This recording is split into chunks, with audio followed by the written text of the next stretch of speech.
Have you ever had a dream that you had you could do so you want him to do you so much you could do anything. ای بابا خفه تو رو خدا بسه بریم جلو ما رو نبه خفه بابا خفه جوک نگو بسه برو ما رو دیگه نخندون بابا خفه امثال تو همیشه نقشاشون کم رنگ بود بابا خفه میشه یا که یه جا باید از کندندون کدومشون بابا ملته به پا پرم نخوره به پرد گره که داستانش تنه داره برسه بیخ بریدم تو رو حکم اگه بشه دل اون رو سگ و منو ندیدی دفعه بعدم میگن یکی مصدوم داد نکته رو بگی بعدم رای داشتی یا برو بگو که بی خودی نریزندون باز اون ور برو از اونده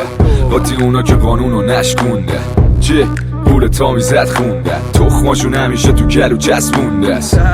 میشن هر روزم ارزون تر همقا همیشه دنبال پس مونده مهمی براشون ته بازی چی میبرم فقط میخوام برسم به ته زودتر ای بابا خفه تو رو خدا بسه بری جلو ما رو نبر خفه بابا خفه جوک نگو بسه برو ما رو دیگه نخندون بابا خفه امثال تو همیشه نقشاشون کم رنگ بود بابا خفه میشی یا که یه جا باید از کندندون میگی جنگ سر عقیده است این خب داستان همیشه است تو الگوتر روی اکتای بقیه است و منفلی نقش به یه خلقه یه پدیده است برا تو تلخ میشه حقیقت من نه حتی اگه سخت بخوام بگیرم شیری تره همون لبه دافی کنارت حرفا فقط همین وحشی ها میگیرم بود فرار بود کلان سری بعدم پاسکاری میشی زیری یه من رو برادرام بود جیمی تو خود چینی این فاز تو رو 10 سال پیش داشتیم و حالا اینی کارپاره میگه قلمه برو بینیم ما تازه 2 روزه با سب توی سر و شیبیم تونگه که اصلا جای تونی انقدی موندم که داره به حال میده آب شیری بابا خفه بابا خفه بابا خفه میشی یا که یه جا باید از کندندون بابا خفه بابا خفه جوک نگو بزه برو ما رو دیگه نخندون قضیه رو دیگه لاش نرو پا بده کیش بدی میشی مات ساخ معامله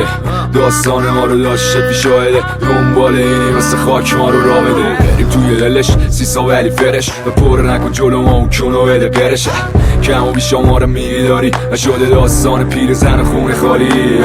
میشکنی بابا نه جلو تصویر رخو بگیر اون دونه های تصویر دودمان تا به فقط با یه تصمیم به ولا که جدی هم اینا دیگه لفظیم وقت شهر را نیستی که اما من هستم اینو پلیس میگه